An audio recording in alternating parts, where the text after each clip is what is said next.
right, y'all. Ain't nobody saying nothing, but scrunchies are the ultimate combo of cute and practical. You lose one, you miss it. You find it, it's the prodigal scrunchie coming home. So today I'm going to show you how to make your own. And here's the thing. It's not just about sewing fabric. It's about creating something that reflects you. Because the stitch, that's confidence threading into your day. So here's what you'll need. So I got my fabric, my elastic, my scissors, my pins, and my sewing machine, of course. Once you've cut your fabric to size, it should look like this. Don't worry if it's not perfect. Scrunchies are like people, a little messy, but still amazing. The next step is fold and sew, and we're going to be using the burrito method for this. So you're going to take your piece of fabric, you're going to fold it in half, making sure that the right sides are facing each other like this. So you end up with something like this. Now you're going to want to grab your pins because we're going to need to hold this side of the fabric in place because we're going to sew along the edge.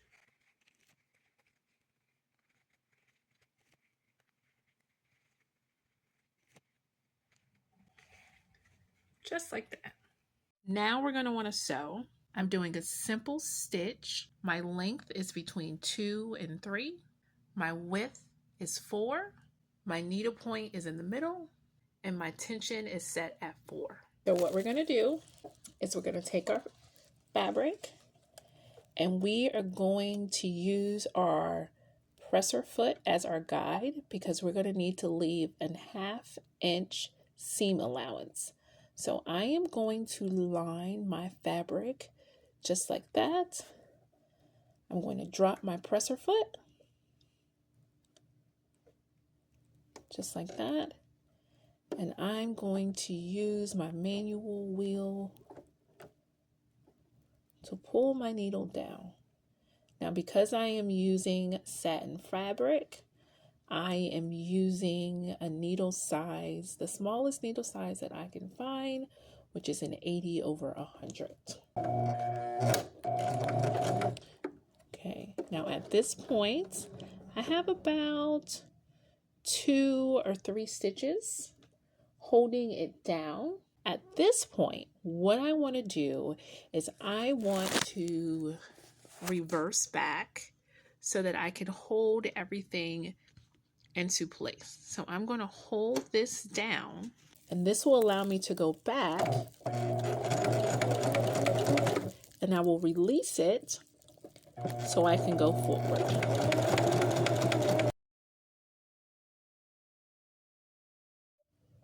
Now I've gotten to the end of my fabric and I need to hold this in place, more so secure it.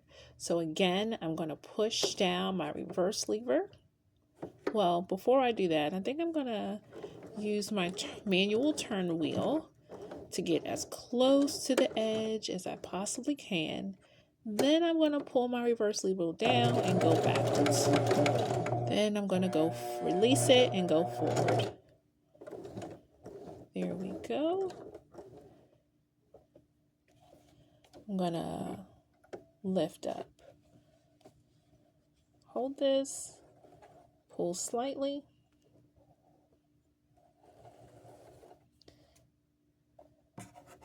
Your stitching should look something like this. It's not necessary to press your seams, but it is nice if you do so. The next thing we want to do is we want to cut our thread and we want to clean up some of the fraying that's on the side of our fabric. Now that we've cleaned up our fabric, this is where the burrito method comes into play. We're going to take our fabric, we're going to fold it like this, with the seam side facing down on the table. We're going to take the top layer of our fabric like this and bring it over to the other side like that. Then we're going to fold it down like this.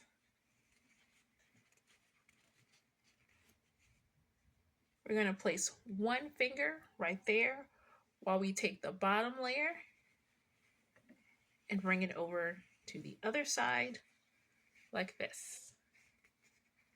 This is where you're going to want to grab a pin, and we're going to secure or hold this section in place like this. Now this is where we are going to take this part over to the sewing machine, and we're going to sew this. What we're going to want to do is do a 1/2 inch seam allowance along the edge. We're going to want to make sure that our little folded part in there is tucked away, because we don't want to get that caught into the sewing machine.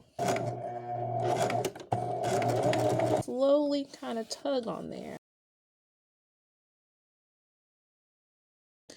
And I left just a small opening. So this is going to be like your God wink moment when everything starts to make sense and you're like, oh, I can see it coming together now. I have my elastic here. I have my fabric. Today I'm going to use this tool. Pull this down. All right. There's a little opening right here, and I'm going to feed that in there like this, and I'm going to just pull down until we get to the top of that. There. So like this. We're going to get the ends together like this. We'll just tie a knot. I have to pull behind just make sure it's secure. I'm cutting extra stuff off. And so like that.